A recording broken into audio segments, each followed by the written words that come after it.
नमस्कार, बहुत स्वागत है आपका। आप देख रहे हैं महुआ खबर। मैं हूं शंकर दत्त पंत। नितिन नवीन का घटता कद, इस बात का जिक्र हम क्यों कर रहे हैं? क्योंकि बात आज बांकीपुर विधानसभा उपचुनाव की हो रही है। चर्चा इसी बात को लेकर होगी कि बीजेपी का गढ़ है नितिन नवीन का राजनीतिक किला, लेकिन क्या इसी किले की दीवारों में अब दरार की चर्चा शुरू हो गई है?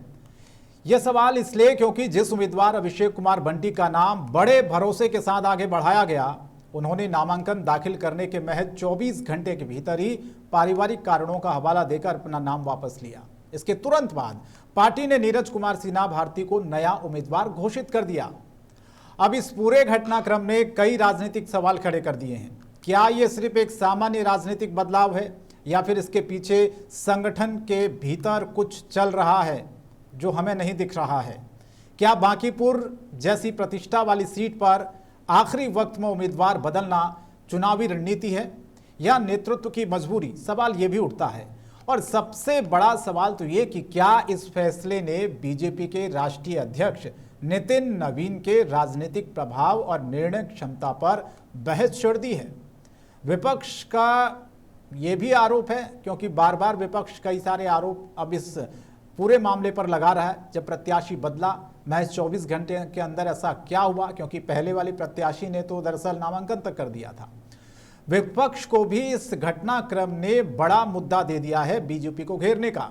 राष्ट्रीय जनता दल और जनसुराज लगातार हमला बोल रहे हैं। उनका आरोप है कि प्रशांत किशोर की चुनौती को देखकर बीजेपी ने अपने कदम पीछे खींच लिए। हालांकि बीजेपी का कहना है कि उम्मीदवार बदलना पूरी तरह संगठन का फैसला है और इसका चुनावी नतीजों पर कोई असर नहीं पड़ने वाला है। लेकिन राजनीति में धारणा भी उतनी ही अहम होती है जितनी की हकीकत। जब अपने ही मजबूत गढ़ में उम्मीदवार आखिरी समय में बदल जाए तो सवाल उठना स्वाभाविक है। क्या स्थानीय नेतृत्व की राय को दरकिनार किया गया? क्या चुनावी गणित ने राजनीतिक संदेश को कमजोर कर दिया, या फिर ये बीजेपी की ऐसी रणनीति है जिसका जवाब मतदान के दिन मिलेगा? तो आज सवाल कई सारे हैं। मुद्दा यही है कि क्या बांकीपुर में उम्मीदवार बदलना बीजेपी की रणनीतिक चाल है या नेतृत्व की साख पर लगा सवाल? क्या ये सिर्फ टिकट परिवर्तन है या बिहार की राजनीति में बदलते शक्ति संतुलन का संकेत? सवाल बहुत सारे हैं, जवाब मिलना बाकी है। हालांकि बीजेपी का यह कहना है कि यह पार्टी का फैसला है, लेकिन अचानक ऐसा क्या हुआ कि उम्मीदवार बदलना पड़ा भारतीय जनता पार्टी को बांकीपुर में? क्या इसका असर होगा? क्योंकि विपक्ष तो अब सवाल खड़े कर रहा है। अब आपको सबसे पहले इस पर जो प्रतिक्रियाएं आई हैं पहले वो सुनवाते हैं, उसके बाद इस पर मेहमानों के साथ करेंगे चर्चा। सुनिए पहले। अभी तो जो उम्मीदवार पहले थे उनको पारिवारिक कारणों से वो नहीं चाहते हैं चुनाव लड़ना। तो अगर हमको कोई पारिवारिक कारण है, निजी कारण है, हम हटना चाहते हैं मैदान से, तो पार्टी समीक्षा करती है और पार्टी के ऊपर दायित्व होता है कि उसका असेसमेंट करके, समीक्षा करके उसका रास्ता निकालना। तो रास्ता निकाला, उनके फरियाद को पार्टी ने सुना, ये तो अच्छी बात है। अभिषेक बंटी उन्होंने स्वेच्छा से, अपनी मर्जी से उन्होंने चुनाव नहीं लड़ने का ऐलान किया है कि कोई अपनी व्यस्तता है। और हमारी पार्टी ने, भारतीय जनता पार्टी ने एक बूथ अध्यक्ष को मंडल अध्यक्ष रहे हमारे नीरज कुमार सिन्हा जी, जो बांकीपुर विधानसभा में उपचुनाव के प्रत्याशी हैं और बहुत ही मजबूत प्रत्याशी हैं। वो कार्यकर्ता हैं, उनके पीछे बांकीपुर विधानसभा का पूरा आशीर्वाद है।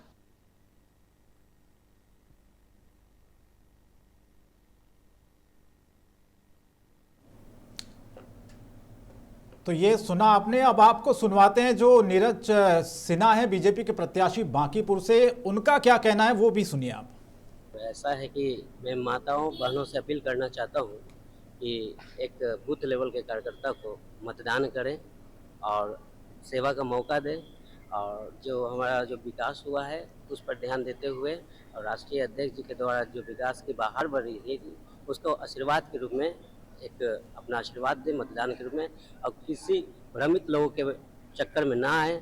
वो बहुत भ्रमित लोग हैं, वो भ्रमित अपने तरफ से फैलाते हैं, उसके चक्कर में ना आए। हम लोगों को आशीर्वाद, एक बूथ लेवल का कार्यकर्ता आपके साथ है।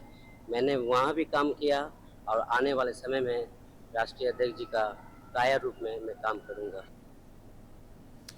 तो कुल मिला के ये पूरा का पूरा जो घटनाक्रम बदला 24 घंटे में प्रत्याशी का, उसके पीछे कई सारे बीजेपी तो हालांकि इसे पार्टी का अपना फैसला बता रही है, लेकिन सवाल कई सारे उठ रहे हैं कि क्या नितिन नवीन की पकड़ कमज़ोर हुई है, क्योंकि पहले जो प्रत्याशी थे वो उनके करीबी माने जाते हैं। आखिरी वक्त में बीजेपी ने रणनीति क्यों बदली? क्या प्रशांत किशोर की एंट्री से बीजेपी को अपनी रणनीति बदलनी पड़ी? सवाल ये भी उठ रहा है, क्योंकि विपक्ष तो यही सवाल उठा रहा है, खासतौर पर जनसुराज और आरजेडी यही सवाल उठा रही है कि आरजेडी कह रही है कि हमारी वजह से बीजेपी ने प्रत्याशी बदला, हमारी डर की वजह से, और जनसुराज ये कह रही कि भैया प्रशांत किशोर जिस दमखम के साथ चुनावी मैदान में है, बीजेपी को आभास हो गया था, इसीलिए उन्होंने प्रत्याशी आखिरी वक्त में वहाँ पर बदला।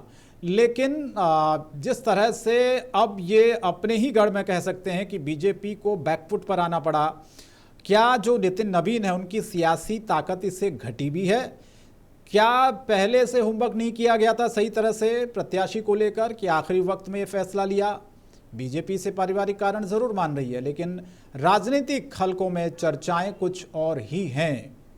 तो बांकीपुर में होगा क्या? सीट तो हालांकि परंपरागत बीजेपी की है, अब ये देखना होगा कि इस बार के जो प्रत्याशी हैं वो क्या यहाँ पर कमाल करते हैं, क्योंकि सिर्फ सीट जीतना ही बड़ी बात नहीं है, बल्कि आपको पिछली जो जीत हुई थी उससे बड़े मार्जिन से इस सीट को जीतना होगा, तभी एक संदेश जाएगा राष्ट्रीय स्तर पर।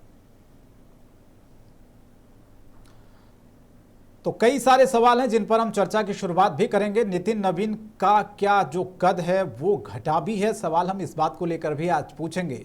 खास मेहमान जुड़ रहे हैं, चर्चा करवा देता हूं। शिखा सिन्हा जी हैं, राजनीतिक विश्लेषक, बहुत स्वागत आपका। सोनाली आनंद है, प्रवक्ता जनसुराज की, आपका भी बहुत स्वागत। शशि रंजन जी हैं, भारतीय जनता पार्टी से हमारे साथ, प्रवक्ता, आपका भी स्वागत है शशि जी। डॉक्टर कमल देव नारायण शुक्ला, कांग्रेस पार्टी से हमारे साथ जुड़ चुके हैं, आप सबका बहुत बहुत स्वागत। चर्चा की शुरुआत मैं आप ही से करना चाहता हूं, अगर आपको मेरी आवाज़ आ पा रही है। शशि रंजन जी, शशि जी का फ्रेम आ रहा है। शशि जी, आपको आवाज़ आ रही मेरी? शायद उनको आवाज़ अभी नहीं आ रही, मैं दोबारा जोड़ने की कोशिश। शिखा जी, मैं आपसे शुरुआत करता हूं, आप मुझे सुन पा रहे हैं? क्या वजह आप मानते हैं कि अचानक से बीजेपी ने बांकीपुर उपचुनाव में ये प्रत्याशी बदला, 24 घंटे में पूरा घटनाक्रम ही बदल गया? किसी को समझ ही नहीं आया, क्योंकि पहले प्रत्याशी ने तो नामांकन तक कर दिया था, बड़ा जोर शोर से खूब हमने देखा वहां पर किस तरह से तमाम कार्यकर्ता वहां पर जुटे, और ऐसा लग रहा था कि अब बीजेपी ने इस टिकट को फाइनल कर दिया। आखिरी वक्त में आपको क्या लग रहा है कि बीजेपी ने फैसला क्यों लिया? क्योंकि देखिए राजनीतिक तौर पर तो बहुत सारे आरोप प्रत्यारोप विपक्ष लगा रहा है, लेकिन मुख्य वजह आप क्या मानती हैं? देखिए, कहीं ना कहीं जो जन स्वराज पार्टी है वो एक स्ट्रांग ऑपोजिशन में खड़ी है भारतीय जनता पार्टी के सामने, इसमें कोई दो राय नहीं है। उधर आरजेडी अपना रेखा गुप्ता को एक खड़ा करके बांकीपुर से एक स्ट्रांग प्लेटफॉर्म खड़ी कर रही है, इसमें भी कोई दो राय नहीं है। एक फैक्टर है एंटी इनकम्बेंसी का, वो जो 15 साल से ऊपर लगातार भारतीय जनता पार्टी का वो क्षेत्र रहा है, और अभिषेक बंटी के बाद में जो जन स्वराज और राजद वाले जो एक नैरेटिव सेट किए, उनके पिताजी कहीं ना कहीं चारा घोटाला में उनका नाम रहा है, एज ए एनालिस्ट मुझे ऐसा लगता है, और नाम रहा है। उसके बाद भारतीय जनता पार्टी चुनाव को लेके कहीं से भी मतलब कुछ भी वो 1% भी डाउट में नहीं रहती है। इससे नितिन नवीन जी का भी छवि खराब हो रहा था। कई लोग बोल रहे थे वो उनके पिताजी के साथ बचपन से ही रहते थे, वो उनका पर्सनल काम करते थे। और हम दो प्रत्याशी की यदि तुलना करें तो बंटी पबली जो थे कायस्थ समाज को थे, और अभी जो नीरज जी कैंडिडेट जिनको खड़ा किया गया है वो एक युवा है। एक फैक्टर नितिन नवीन भी युवा थे, तो ये भारतीय जनता पार्टी सेट करना चाह रही होगी कि हम युवाओं को प्रमोट करते हैं। बांकीपुर जैसे एरिया में कुछ अब जो शहरी इलाका है उसमें नई चीजें चाहिए ना, वहां मंदिर मस्जिद, अब रोड के अलावा युवाओं को नया बदलाव चाहिए। भारतीय जनता पार्टी का एक ही पैटर्न से वहां के जो युवा जनता उनको कुछ नया चाहिए था। वो एक मंडल अध्यक्ष को बिलोंग करते हैं। भारतीय जनता पार्टी में नंबर 1 एक तो नैरेटिव सेट करना कि भारतीय जनता पार्टी एक आम कार्यकर्ताओं को मौका देती है, प्लेटफॉर्म देती है। दूसरा कि वहां वो युवा थे, तो नितिन नवीन के बाद एक युवा को चांस मिल रहा है। और तीसरा फैक्टर मुझे लगता है जो नीरज जी है उनकी पकड़ जो क्षेत्र में बांकीपुर क्षेत्र में ना सिर्फ कायस्थ समाज से रही है बल्कि ब्राह्मण, भूमिहार, राजपूत और कायस्थ तीनों समाजों का उनपे उनका जो फील्ड फ्रेम है वो उनका चारों समाज का पकड़ रहा है। तो ये सब फ्रेमिंग करके भारतीय जनता पार्टी ने डिसाइड किया हुआ कि हम अभिषेक बंटी पे कोई भी रिस्क नहीं ले सकते हैं। इसके बाद उन्होंने नीरज जी को मैदान में उतारा है और कहीं ना अब कहीं ये लड़ाई बताइए एक तरफा है जी प्रत्याशी बदलने के बाद, या फिर अभी भी आपको लग रहा है कि बिल्कुल इस बार मुकाबला कांटे का है? नहीं, मुकाबला घाटे और फायदे का तो हम अभी से एनालिस्ट नहीं कर सकते हैं, पर इसमें कोई दो राय नहीं है कि बांकीपुर विधानसभा में भारतीय जनता पार्टी पूरे जोर शोर से, क्योंकि इस बार प्रशांत किशोर जी खुद मैदान में हैं, उनके पास सारे कार्यकर्ताओं का पूरा कच्चा चिट्ठा है, तो हर एक मुद्दा लेके आते हैं। तो कहीं भी मुझे लगता है आदरणीय अध्यक्ष जी जो नितिन नवीन है उनके इमेज पर भी ये सवाल उठ रहा था।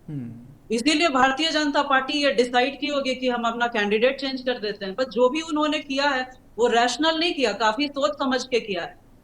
ठीक है, सोनाली अलन जी आपको मेरी आवाज आ रही है? तो ये आप लोग कह रहे हैं कि आप लोगों की डर की वजह से बीजेपी ने आखिरी वक्त में फैसला लिया, बीजेपी को ये समझ आ गया था कि वो प्रत्याशी बहुत ज्यादा इम्पैक्ट नहीं डाल पाएंगे, कुछ चीज़ें उनके साथ जुड़ी हुई, जैसे कि आप लोग आरोप लगा रहे हैं कि अभिषेक बंटी को चुनावी मैदान से हटाने के पीछे उस सबसे बड़ा जो कारण उनके पिता का अतीत आप लोग बता रहे हैं, बहुत सी चीज़ें उनसे जोड़कर देख रहे हैं, नितिन नवीन जी का करीबी उनको बता रहे हैं। ये फैक्टर आप लोगों के लिए हो सकता है लेकिन जनता के लिए बहुत ज़्यादा मायने नहीं रखता है। लेकिन मैं सवाल यहाँ पर आपसे ये पूछना चाहता हूँ कि भारतीय जनता पार्टी ये कह रही कि उनका अंदरूनी मामला है, पार्टी ने फैसला लिया, आखिरी वक्त वो किसे टिकट दें, इससे क्या फ़र्क पड़ता है? डेफिनेटली ये उनका अंदरूनी मामला है और वो किसी को भी टिकट दें, इससे हमें तो बस कंपटीशन में हम हैं और हम चुनाव के मैदान में हम उतरेंगे चाहे हमारे सामने कोई भी खड़ा हो। लेकिन यहाँ पे जब आप पार्टी के तौर पे अपने आप को रिप्रेजेंट करते हैं और कहते हैं कि हम भारत की सबसे बड़ी पार्टी हैं और हमारे कार्यकर्ता बहुत स्ट्रांग हैं, तो मुझे ये यहाँ पे जनता के सामने प्रश्न खड़ा करता है कि जो पार्टी अपने आप को बहुत बड़ा क्लेम करती है वो एक होमवर्क सही ढंग से नहीं कर पाती है और टिकट दे देती है, नॉमिनेशन करा देती है और उसके बाद उनके सामने कुछ फैक्ट्स आता है तब उन्हें वापस अपने डिसीजन को पलटना पड़ता है। और दूसरा नेता जब वो दूसरा कैंडिडेट जो वो लेके आते हैं उसको भी हम उनका भी बैकग्राउंड हम सामने से जान रहे हैं, ना ही कोई स्ट्रगलिंग बैकग्राउंड रहा है, ना ही कोई इंस्पायरिंग बैकग्राउंड उनका रहा है। और पॉलिटिकल बैकग्राउंड में जब तक आप किसी ऐसे नेता को खड़ा नहीं करते जिसके पीछे लोग समर्थन में खड़े हों, आप वो नेता को उसका जीतना बहुत ही मुश्किल होता है। तो मुझे ये लगता है कि जो संख्या बल पे भारतीय जनता पार्टी अपने आप को बहुत बड़ी पार्टी बताती है वो संख्या में ही बड़ी है, उनके पास लीडर्स की बहुत कमी है। क्योंकि जो एक उपचुनाव में एक अच्छा कैंडिडेट देना जिसका बैकग्राउंड काफी हम्बल रहा हो, काफी पॉलिटिकली एक्टिव हो रहा हो, ऐसा हमें दिखाई नहीं पड़ता है। तो मैं ये कहना चाहूंगी कि क्राइसिस को और इशारा करता है कि भारतीय जनता पार्टी में कार्यकर्ता की भरमार है, लेकिन जहां काबिल, एलिजिबल, मेरिट वाले लोगों की बात आती है वहां पे शायद वो लोग में वहां पे कमी है। और क्योंकि इन्होंने परिवारवाद को मुद्दा बनाया है अन्य पार्टी के लिए, लेकिन इनके पार्टी में कितना परिवारवाद है ये हमने सबसे ज्यादा देखा है। हर बड़े बड़े कमेटी में, हर बड़े बड़े कमीशन में या अथॉरिटी में इनके नेता के बेटे बड़े होते हैं। और अभी भी जब बाकी ये पूरे विधानसभा में भी देखे तो हमने यही पाया है कि कभी बड़े नेता के बेटे को लॉन्च करते हैं तो कभी भी इनके पास जो रियल लीडर्स की जो हम बात करते हैं, जो जनता को इंस्पायर करने का काम करता है, जनता को कह लीजिए कि जनता में उत्साह भरता है, जनता में उम्मीद जगाता है, ऐसा कोई भी लीडर इनका हमें दिखाई नहीं पड़ता। स्पेशली इन दो कैंडिडेट्स की आप बात करें तो मुझे लगता है कि इनकी पॉपुलैरिटी बिल्कुल भी उस एरिया में नहीं है। और एज अ नॉर्मल व्यक्ति मैं बात करूं, एक एज अ वोटर बात करूं, तो मुझे नहीं लगता कि हम अपने लीडर को ऐसा देखना चाहेंगे जैसे कि हमें सामने दिखाई पड़ता है। लीडर में कुछ ऐसी बात होनी चाहिए। इस बार आपको ऐसा क्यों लग रहा है कि ये बदलाव होगा यहाँ पर? बदलाव होगा क्योंकि जिस ढंग से भाजपा आज तक ओवर कॉन्फिडेंस में काम करती है, बीजेपी की अपनी सीट आप जानती हैं, लगातार बीजेपी सीट पर जीतती रही है, क्या इतना आसान होगा आप लोगों के लिए बीजेपी को हराना?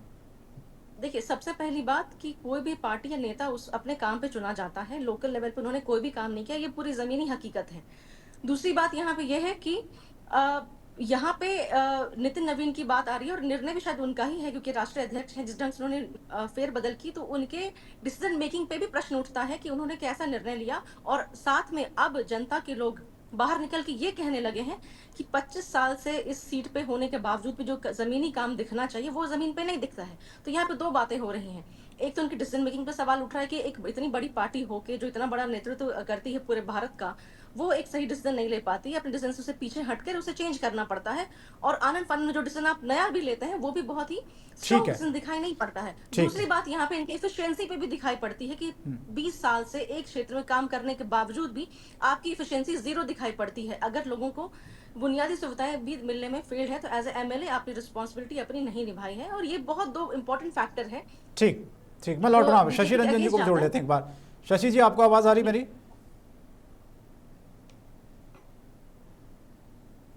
डॉक्टर कमलदेव नारायण जी जुड़े हुए हैं। और मैं बस एक पॉइंट ऐड करना चाहता हूँ। आ रहा हूँ मैम, आपके पास आ रहा हूँ मैं। डॉक्टर कमलदेव नारायण जी, आपको आवाज आ रही है मेरी? शशि जी सर जुड़ गए हैं, देख लीजिए पहले उनका। शशि जी, आपको आवाज मिल रही है?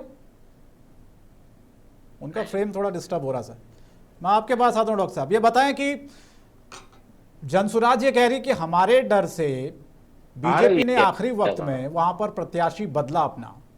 दूसरा फैक्टर इसमें यह भी सामने निकल कर आ रहा है, जो कि राजनीतिक विश्लेषक बता रहे हैं डॉक्टर कमलदेव जी, कि बीजेपी को आभास था वहां पर कि दरअसल इस बार एंटी इनकम्बेंसी है, इतना आसान नहीं होगा उस प्रत्याशी के साथ यहां पर चुनाव जीतना जो उन्होंने पहले प्रत्याशी की घोषणा की थी। और आखिरी वक्त 24 घंटे में बीजेपी को यह निर्णय लेना पड़ा, बैकफुट पर आना पड़ा और अपने प्रत्याशी को बदलना पड़ा। ठीक है, जनसुराज है, आरजेडी है, लेकिन आप लोगों की क्या भूमिका इस चुनाव में, ये तो बताएं थोड़ा। आप लोग कहां हैं? आप लोग माने? कांग्रेस पार्टी। कांग्रेस पार्टी जनभावना के साथ है। और इस बार बाकी आप कांग्रेस से है ना सर? जी जी बिल्कुल, आपसे मेरा मतलब वही था, कांग्रेस से। ठीक है जी। नहीं, इसके अलावा एक नागरिक तो है ही, नागरिक अच्छा भी अच्छा, है। ठीक ठीक। और पहली बात है कि इस बार बांकीपुर का चुनाव दलीय, जातीय और धार्मिक राजनीति से बाहर होगी। अच्छा ठीक है। बांकीपुर का चुनाव इस बार कॉज बेस होगा, इशू बेस होगा, और उसको आकलन करके वहां की जनता वोट कास्ट करेगी।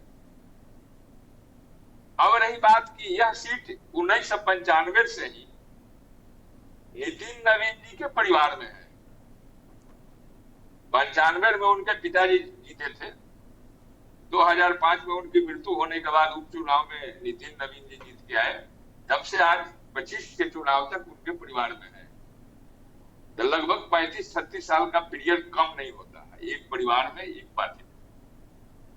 तो उस एंगल से वहां के लोग एनालिसिस करेंगे कि वह परिवार और दल क्या किया उस एरिया के लिए। उस एरिया का सबसे बड़ा बेसिक समस्या जो शुरू में था, हम लोग चूंकि पटना यूनिवर्सिटी के ही विद्यार्थी रहे हुए हैं, इसलिए उस एरिया से वाकिफ है अच्छी तरह से, एक एक मोहल्ला से, एक एक घर से। वहां के लोग बदलाव चाहते हैं, और बदलाव चाहने का कारण केवल उम्मीदवार नहीं है। बदलाव चाहने का कारण सबसे बड़ा है कि नेशनल लेवल पर जो 2014 से एनडीए की सरकार है और उनके प्रति जो जनभावना बाहर आई है, जो पब्लिक डोमेन में बातें गई हैं, जो लोगों ने महसूस किया है, उसका भी इफेक्ट यहाँ है। बांकीपुर का चुनाव केवल एक बांकीपुर विधानसभा का चुनाव नहीं, और एक विधानसभा के रिजल्ट से बिहार सरकार पर कोई असर नहीं पड़ता, लेकिन उस चुनाव का जो एक मैसेज जाएगा, संदेश जाएगा पब्लिक डोमेन में। लेकिन आप लोग इस लड़ाई में खड़े कहां हैं सर, ये तो बताएं। आप समर्थन करेंगे, इंडिविजुअल हैं, कहां पर खड़ी है कांग्रेस पार्टी?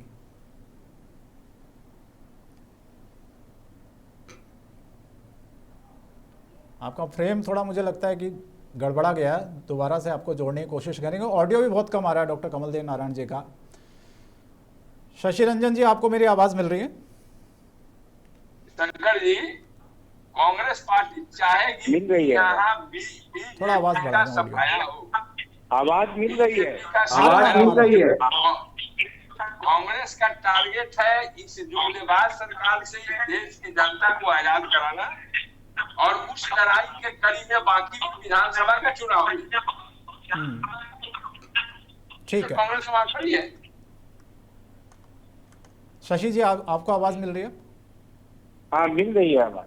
हाँ बोले आप, आपका फ्रेम थोड़ा ठीक नहीं आ रहा, अगर आपको आवाज़ आ रही है तो बताएं। आप अपने ही गढ़ में बैकफुट पर आ गए। ठीक है, फ्रेम ठीक है सर, आप बोलें। अब सवाल तो पूछा जाएगा ना, आपकी रणनीति पर सवाल उठ रहा है। आपने जो होमवर्क किया था प्रत्याशियों को लेकर, उस पर सवाल उठ रहा है। क्या जल्दबाजी में फैसला ले लिया गया था या कोई और वजह इसके पीछे की रही कि अचानक लास्ट आखिरी वक्त में आपने नामांकन होने के बाद 24 घंटे में प्रत्याशी बदल दिया? जनसुराज और आरजेडी कह रही कि हमारे डर की वजह से बीजेपी को आभास हो गया था इस बार, इसलिए बीजेपी ने फैसला लिया आखिरी वक्त में।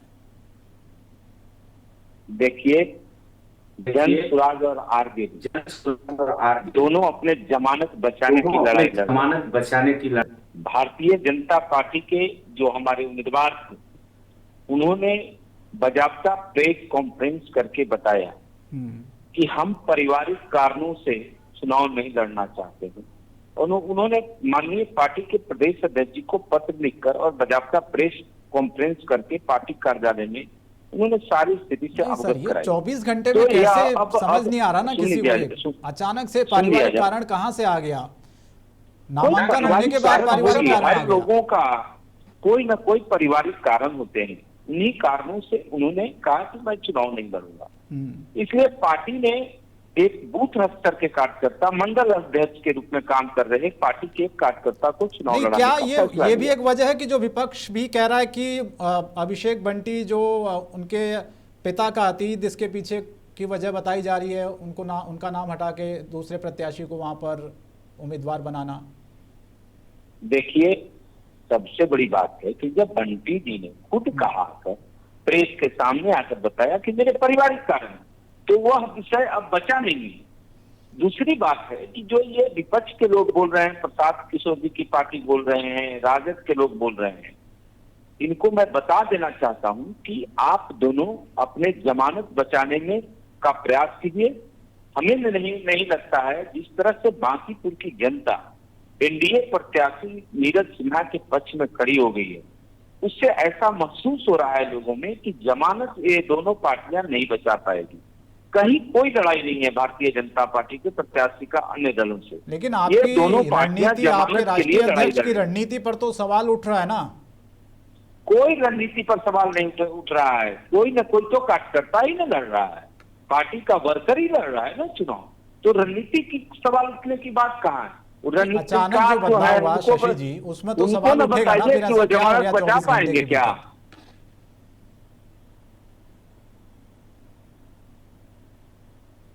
बोले शशि जी। हाँ जी मैं कह रहा हूं रणनीति पर सवाल इसलिए उठेगा क्योंकि विपक्ष भी ये पूछ रहा है कि 24 घंटे के भीतर ऐसा क्या हुआ अचानक? भाई, जब बात स्पष्ट आ गई कि प्रत्याशी ने खुद आकर प्रेस कॉन्फ्रेंस करके सारी स्थिति, सारी बातों को उन्होंने लोगों के बीच मीडिया के सामने रखने का काम किया, तो अब विषय कहां बच गया है कि उनका पारिवारिक कारण है। भारतीय जनता पार्टी ने नीरज सिन्हा जी को उम्मीदवार बनाया है और नीरज सिन्हा जी के लिए पूरे विधानसभा बांकीपुर की जनता चुनाव लड़ रही है और भारतीय जनता पार्टी का एक बूथ स्तरीय मंडल का अध्यक्ष। आपकी लड़ाई शशि जी किससे है? जनसुराज से है, आरजेडी से है? देखिए, मेरी लड़ाई दोनों में से किसी से नहीं। वो दोनों पार्टियां अपने जमानत बचाने की लड़ाई लड़ रही है, हमारी लड़ाई किसी से नहीं। आप इतिहास उठा के देख लीजिए उस सीट पर कि जनता हमेशा हमको समर्थन दिया है और बिहार में वर्तमान सरकार जो आज चल रही है सबके साथ सबके विकास के लिए काम कर रही है। और जहां तक बांकीपुर का विषय है तो आप रिजल्ट आने दीजिए, 30 तारीख को वोटिंग होने दीजिए। वोट के चोट से बांकीपुर की जनता ये दोनों पार्टियां को लहूलुहान कर देगी। बिना मतलब का ये लोग ये बताने को तैयार है कि भाजपा का प्रत्याशी, भारतीय जनता पार्टी का एक साधारण कार्यकर्ता लड़ रहा है। भाई क्यों चिंता कर रहे हो? आओ लड़ो मैदान में लड़ोगे तो पता चल जाएगा। 30 तारीख के जनता जो है वोट के चोट से तुम लोग को जमानत बचाने की स्थिति में नहीं रहोगे और जब रिजल्ट निकलेगा तो ये लोग दोष ईवीएम और सरकार पर देने का काम करेंगे कि इस तरह का गड़बड़ किया गया है। यही आरोप इन लोगों के द्वारा हमेशा बिहार विधानसभा का चुनाव है। यही जनसुराज की क्या स्थिति थी? कोई स्थिति नहीं थी, पूरे बिहार में जमानत नहीं बची इन लोगों का। ये कहते थे कि मैं बड़ा रणनीतिकार हूँ। क्या रणनीतिकार हो भाई कि तुम्हारी पार्टी के पूरे बिहार में जमानत नहीं बचा पाए? इससे कोई विषय ही नहीं है। हमारा प्रत्याशी मतलब एक तरफा चुनाव जीतेगा, ये आप ध्यान रखिएगा। मैं जो बोल रहा हूँ टीवी डिबेट में, और जिस दिन रिजल्ट होगा उस दिन का इंतजार कीजिए। ये सारे लोग कुछ कहना चाह रहे, सुना लीजिए, आ रहा हूं सरकार पर लगाएंगे। बोले डॉक्टर साहब। शशि जी, इस बार 10,000 दिया जाएगा कि 10 लाख दिया जाएगा महिलाओं के खाता में, इसे बता देना होगा। इतना कॉन्फिडेंस के साथ आप कह रहे हैं, लगता है कि ज्ञानेश कुमार जी कुछ मैसेज दे दिए हैं क्या? जो मुगालते में आप लोग हैं शशि बाबू, इस बार बांकीपुर विधानसभा का चुनाव इशू पर आधारित होगा। यहाँ के छात्र पूछेंगे कि पटना विश्वविद्यालय को केंद्रीय विश्वविद्यालय बनाने की पुरानी मांग के संदर्भ में आपने क्या किया। यहाँ के छात्र पूछेंगे कि इतना पेपर लीक हुआ, इसकी जवाबदेही किसको दिया गया। नीट के पेपर लीक में धर्मेंद्र प्रधान अभी तक मंत्री क्यों बने हुए हैं।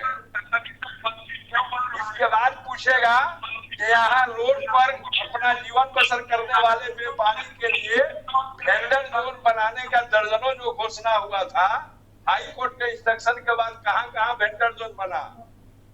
यहाँ के लोग पूछेंगे कि आज भी 36 साल आपके परिवार में रहा यह क्षेत्र, हम जलमग्न है, थोड़ा सा जल जमाव हो जाता है तुरंत हल्का बारिश होने पर, उसके बारे में क्या हुआ। इन सारी बातों का जवाब आपको देना होगा। यहाँ के लोग पूछेगा कि सिविल कोर्ट को बम से उड़ाने का 5-6 बार घोषणा हुआ, खबरें कोर्ट बंद रहा, अभी तक चिन्हित क्यों नहीं हुआ कि यह मैसेज करके माहौल बिगाड़ने वाले लोग कौन हैं। दिन दहाड़े व्यापारियों के दुकान में लूट हो जाती है और वो पकड़े नहीं जाते हैं, उससे रक्षा की बातें यहाँ के व्यापारी आपसे पूछेंगे।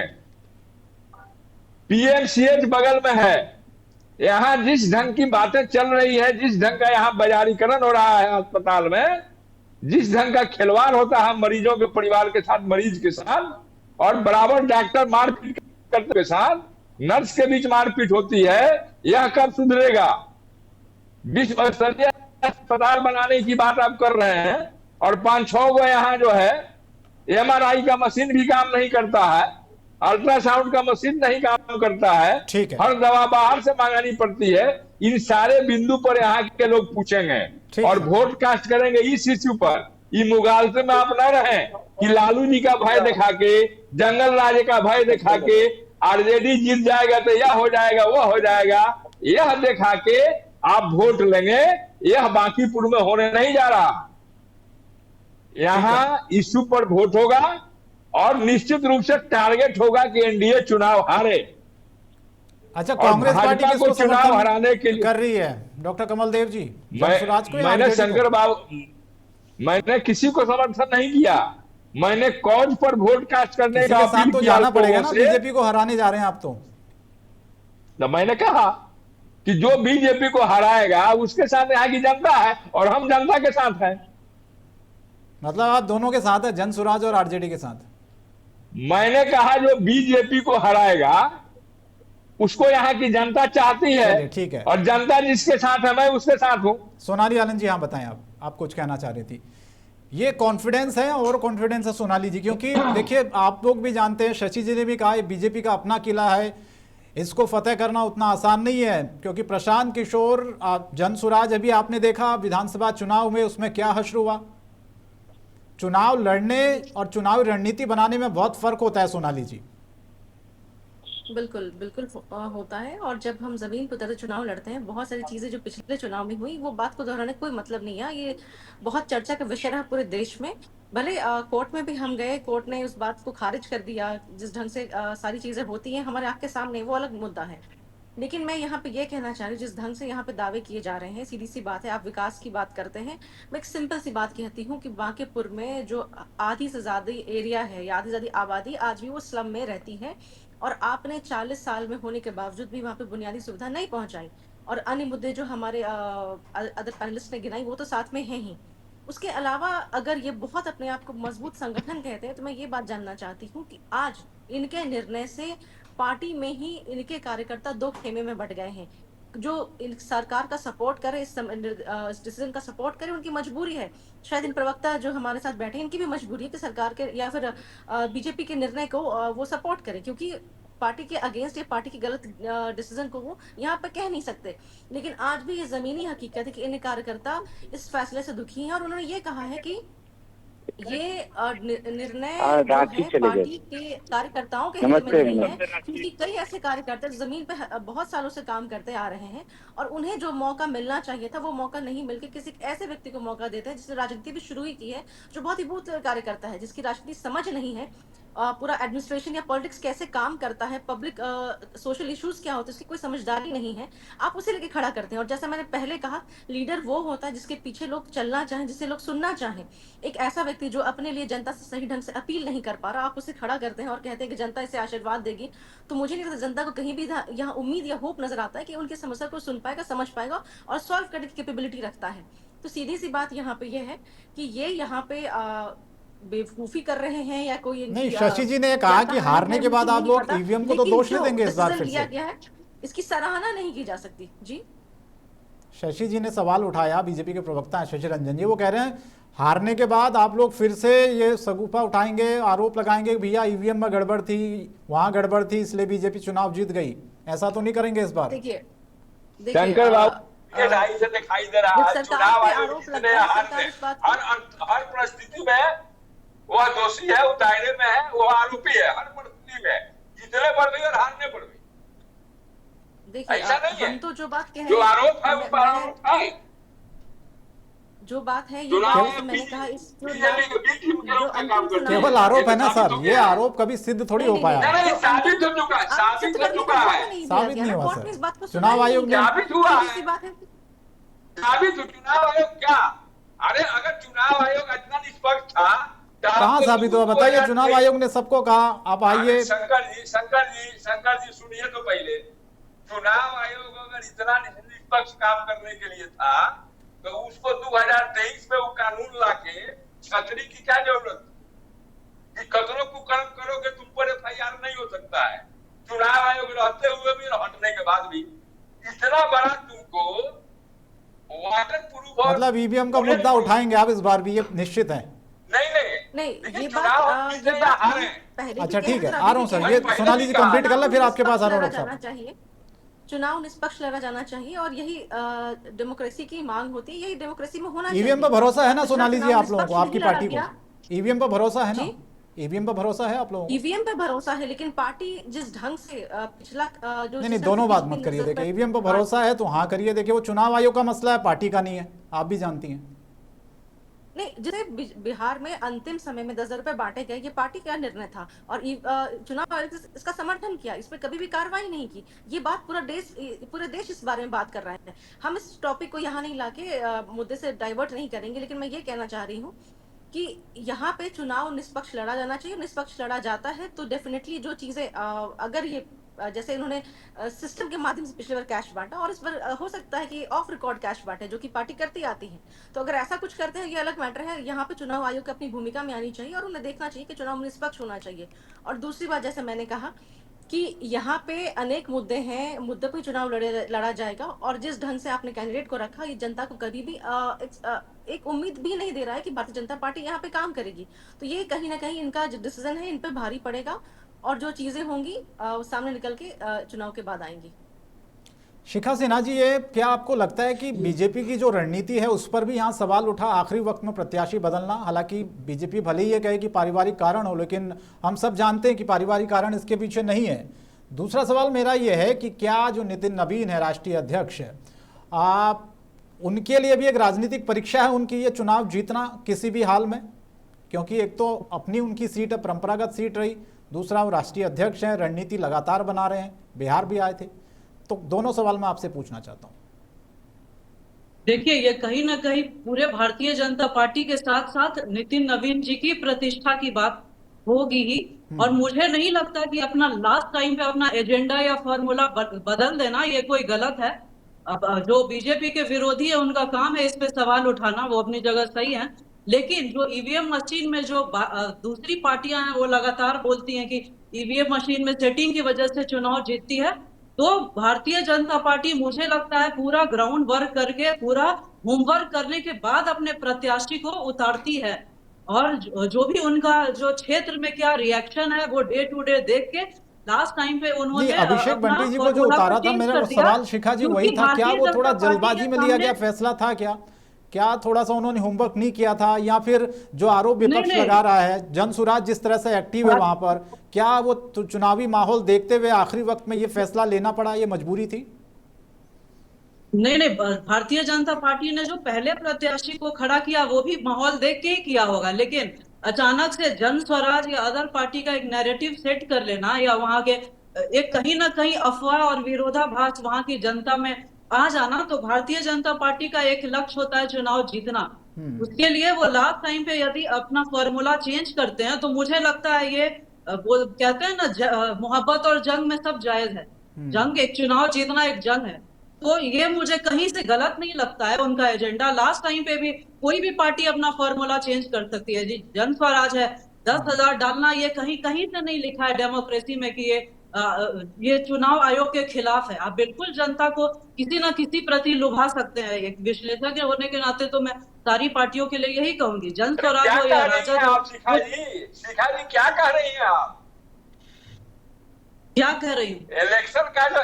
इलेक्शन का जो मॉडल कोड ऑफ कंडक्ट है उसको आप देखिए क्या कहता है। इवन अगर पेंशन देना है, सुनिए पेंशन देना है तो अभी अप्रूवल लेना पड़ता है चुनाव आयोग से, और आप नया स्कीम लॉन्च कर रहे हैं, चुनाव आयोग चुप है और आप डिफेंस ले रही हैं कि कहीं से नहीं लिखा होगा। अगर भारतीय जनता सुनिए ना आप काम कर रही हैं भारतीय जनता पार्टी ने महिलाओं को 10,000 रुपए बांटा है, वो उद्यमिता के लिए बांटा है। नहीं, सुनिए ना शिखा जी व्यापार करना चाहती है कुछ ऐसी महिला, अरे शिखा जी आपको पूरा नियम नहीं पता, सुनिए ना पहले, अरे आप पहले पढ़िए ना, भारतीय जनता पार्टी अरे आप पढ़िए ना पहले, उनको 10,000 नहीं पता। राजनीतिक विश्लेषक बन के आ गई हैं, पहले पढ़िए आरपीएफ क्या कहता है, मॉडल कोड ऑफ कंडक्ट क्या कहता है, नहीं पढ़ के आई है ना। आप प्रवक्ता के रूप में बोल रही हैं ना, आप सुनिए ना, आप बीजेपी के भारतीय जनता सुनिए, अरे किसी नाम पर आप बांटिए। चुनाव पीरियड में, चुनाव के घोषणा होने के बाद कोई कार्यक्रम आप नहीं लॉन्च कर सकते, और उस पीरियड में नहीं, घोषणा होने के बाद बांटा गया है। डिटेल डेट वाइज सुनिए ना, डेट वाइज आप देख लीजिए, डेट वाइज एज वाइज बांटा गया है, और डेट वाइज साबित करता है कि चुनाव पीरियड में बांटा गया है। इसे प्रवक्ता के रूप में नहीं, एक विश्लेषक के रूप में आप बात कहिए। ठीक, शिखा जी के रूप में आप बोलिए।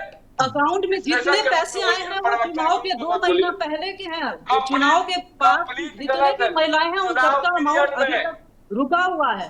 चुनाव पीरियड में उन सारी महिलाओं को अभी तक पैसे नहीं मिले। अरे आप डिटेल जाके देख लीजिए, चुनाव पीरियड में मिला। हम डिटेल बेस पे ही बात कर रहे हैं, हम लोग डिटेल बेस पे ही बात कर रहे हैं। जनता को भ्रमित करने का काम यहाँ पे किया जा रहा है। शिखा जी जो भी इंफॉर्मेशन यहाँ पे शेयर कर रहे हैं, हमने डिटेल बेस पर बात किया है।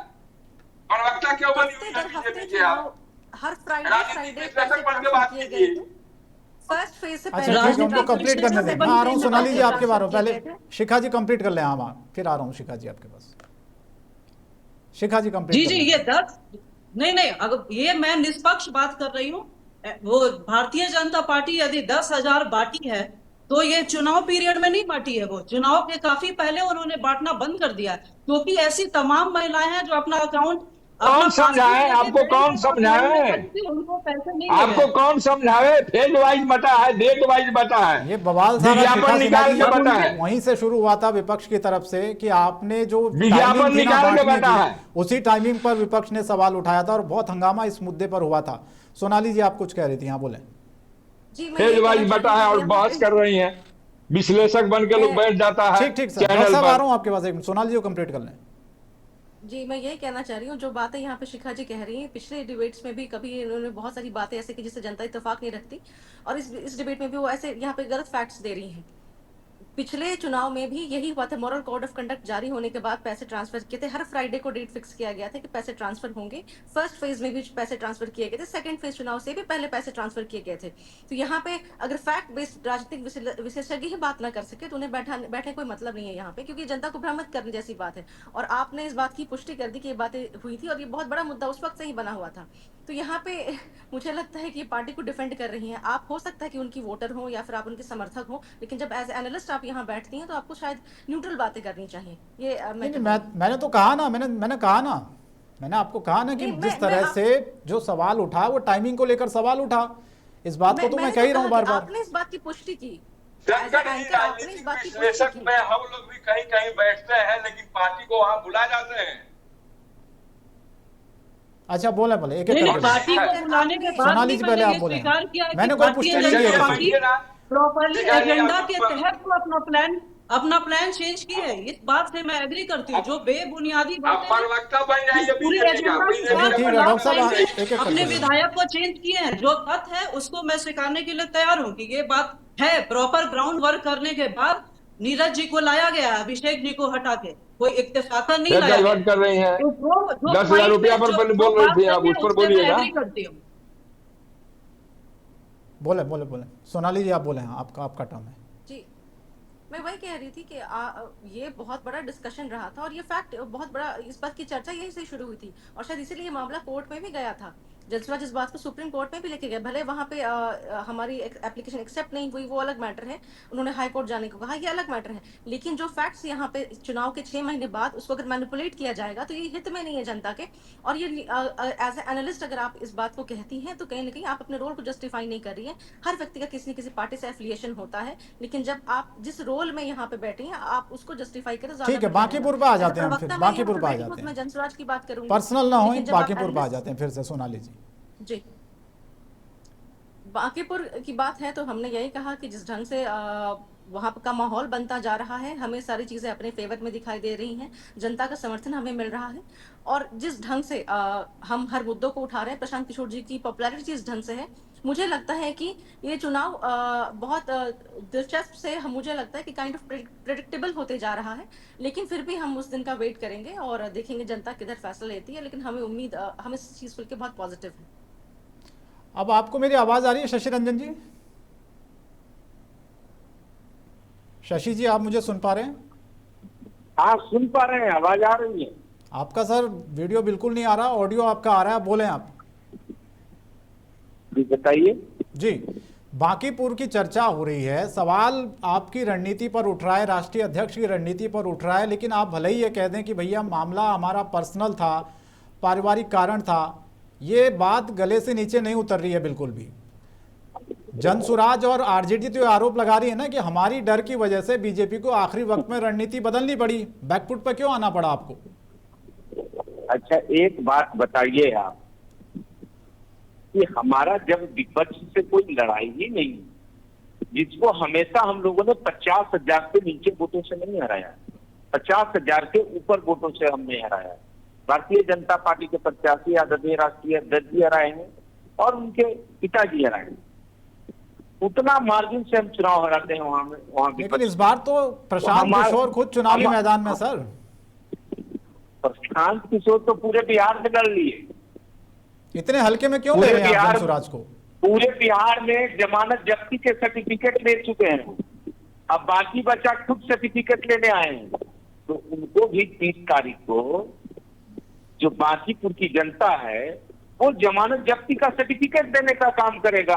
हम तो बता रहे हैं कि ये दोनों को, जब दोनों पार्टियां जो है, राजद और ये जनसुराज, दोनों को जमानत जब्ती 30 तारीख को वहां की जनता करेगी। आप इंतजार कीजिए। ये लोग आरोप लगाएंगे, प्रशासन पर आरोप लगाएंगे, शासन पर आरोप लगाएंगे, ईवीएम पर आरोप लगाएंगे। लोगों का काम ही रह गया विपक्ष का वही, वो जनता पर विश्वास नहीं करते हैं। ये लोग झूठ मूठ की पुलिंदा आरोप लगा के खड़ा रहते हैं ये लोग। मैं बता रहा हूं आपको, 3 तारीख को रिजल्ट आने दीजिए, सब क्लियर हो जाएगा। जितना राजनीति लोग का है दोनों का, दोनों की राजनीति वजूद जो बचा खुचा हुआ भी है वो समाप्त हो जाएगा। और जहां तक प्रशांत किशोर जी की बात है, वो तो जमानत जब्ती का पूरे बिहार में सर्टिफिकेट बांट चुके हैं अपनी पार्टी के लोग। शेखा जी, सोनाली जी जवाब दें आप। वो बार बार उदाहरण वही दे रहे हैं अभी विधानसभा चुनाव का। ठीक है, मैं यही कहना चाहूँगी, किसी भी पार्टी को जब अपने लिए जनता से अपील करनी होती है तो वो अपने कामों की गिनती कराता है कि हमने ये कार्य किया, हमें इस पर वोट दिया जाए। लेकिन आपने यहाँ पे देखा होगा कि हमारे बीजेपी के जो प्रवक्ता है, उनके पास शायद बोलने के लिए कुछ भी नहीं है कि उन्होंने पिछले 20 सालों में या 25वें सालों में क्या कार्य किया। वो सिंपली सिर्फ एक बात कह रहे हैं, वो लास्ट इलेक्शन के रिजल्ट्स को कोट कर रहे हैं। तो इट मीन्स कि यहाँ पे इनके पास कोई भी अपने लिए दलील नहीं है, ना कोई भी अपने लिए इनके सक्सेसफुल स्टोरीज हैं। और जो हम ग्राउंड पे दिखा रहे हैं कि यहाँ पे इतनी समस्याएं हैं, नली गली, जल जमाव, गंदगी और बेसिक सुविधाएं की समस्याएं, उन पे इनका कोई भी उत्तर नहीं है। इसलिए वो उस बात से हटके सिर्फ एक ही बात को बार बार दोहरा रहे हैं। और मैंने कहा कि जनता आज तक आपका साथ दे दिया रही है, क्योंकि उनके पास कोई भी ऑप्शन नहीं था, मजबूरी में वो आपको चुनते आ रही है। बट ये जो बाई इलेक्शन होने जा रहा है, इसमें जो भी रिजल्ट है, जो भी नेता चुना जाएगा वो बाय चॉइस चुना जाएगा, वो जनता की पसंद होगी। क्योंकि यहाँ पे सरकार या फिर कोई और अन्य मुद्दे जो पिछले चुनाव में हाईलाइट हुए वो यहाँ पे काम नहीं करेगा। अलग जो एजेंडा वहाँ पे चला, ये यहाँ पे काम नहीं करेगा। यहाँ पे सिर्फ और सिर्फ मुद्दा होगा विकास का, जो कि जमीन पे जीरो दिखाई पड़ता है। और जैसा मैंने कहा है कि 25 साल से एक परिवार के पास, एक व्यक्ति के पास सीट होने के बावजूद भी अगर एक एरिया की स्थिति इतनी दयनीय है, तो आपने आज तक जनता के लिए कोई भी कार्य नहीं किया और जनता आज इसी का हिसाब मांग रही है। पिछली मजबूरी थी जो भी भाजपा के नेता चुने गए, लेकिन इस बार जनता की मजबूरी नहीं होगी, ये जनता का निर्णय होगा, सोचा समझा निर्णय होगा। और ये घटनाएं जो घटी, इतिहास बदलता है, चीजें बदलती हैं। जो सामान्य से जो चीजें चलती आ रही वो कभी नहीं रहती। तो हर सीट पे अगर आपकी पार्टी अगर किसी सीट पे पार्टी आपकी जीतती आ रही 20 सालों से, इसका कतई मतलब ये नहीं है अनंत काल के लिए आप उसी सीट पे विराजमान रहेंगे। चीजें बदलती, नई पार्टियां आती, नए नेता आते, जनता का मूड बदलता है, जनता की। ठीक है, देखते हैं आखिरी कमेंट जाते जाते डॉक्टर कमलदेव नारायण जी, मैं आपसे समझना चाहता हूँ, क्या प्रशांत किशोर ने बीजेपी की मुश्किलें बढ़ा दी हैं क्या बांकीपुर में? भले ही बीजेपी ये उदाहरण दे दे कि अभी चुनाव हुए बिहार में, उसमें कोई पार्टी का कोई प्रदर्शन अच्छा नहीं रहा, अब वो खुद चुनावी मैदान में है तो क्या कर लेंगे, पहले कुछ नहीं हुआ तो अब क्या बदल जाएगा? देखिए, प्रशांत किशोर मजबूरी बढ़ाए हैं कि नहीं बढ़ाए हैं ये अलग चीज है। उनके कार्यों से और जनता के वाणी से मजबूरी बढ़ गई है और समस्या में है बीजेपी। क्योंकि अब राम के जो अंधभक्त हैं वो भी पूछ रहे हैं कि राम मंदिर में चोरी का, चढ़ावा चोरी का क्या हुआ, वहां क्यों चंपत राय एंड कंपनी को बचाने का प्रयास किया जा रहा है? तो चारा घोटाला का बात हो रहा था लालू जी पर, और जो राम मंदिर में गौशाला ही नहीं है और 84 एकड़ में जो चारा लगा हुआ था वो कौन खा गया? जो जैन लोग 200 ईंटा लिए थे 1-1 किलो का, वो ईंटा कहाँ है? टक्कर कौन दे रहा है बीजेपी को? जनसुराज दे रही है या आरजेडी दे रही है? टक्कर जनता दे रही है।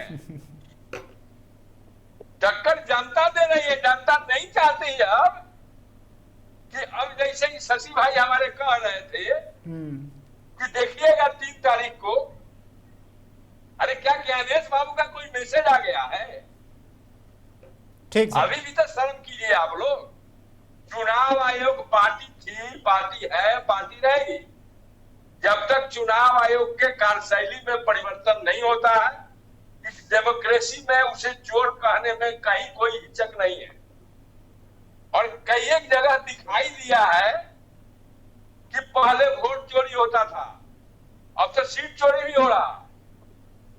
जिसका नॉमिनेशन कैंसिल नहीं होना चाहिए उसका नॉमिनेशन कैंसिल हो जाता है, और जिसका कैंसिल हो जाना चाहिए उसको समय दे दिया जाता है।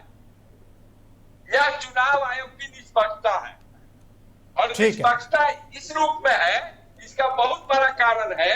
ठीक है सर, देखते हैं क्या होता है डॉक्टर साहब, देखते हैं क्या होता है बांकीपुर में। चुनाव होने दीजिए, उसके बाद फिर हम लोग चर्चा करेंगे उस पर। हाँ, मुझे लगता है कि ईवीएम का मुद्दा आपके विचार से इस बार फिर से उठ रहा है, आपके तेवर जो मुझे इस बार नजर आ रहे हैं। जाहिर है परिणाम आने के बाद ईवीएम का मुद्दा भी उठेगा। ठीक सर, वक्त की कमी, माफी चाहता हूं, आज के लिए क्षमा करें। बहुत बहुत धन्यवाद आप चारों का, आप जुड़े हमारे साथ, आपने वक्त दिया, शुक्रिया। लेकिन क्या होगा बांकीपुर में ये जनता तय करेगी, चुनाव के नतीजे आने के बाद वहां की तस्वीर साफ हो पाएगी। फिलहाल बड़ी बहस में इतना ही, लेकिन आप बने रहिए महुआ खबर के साथ। नमस्कार।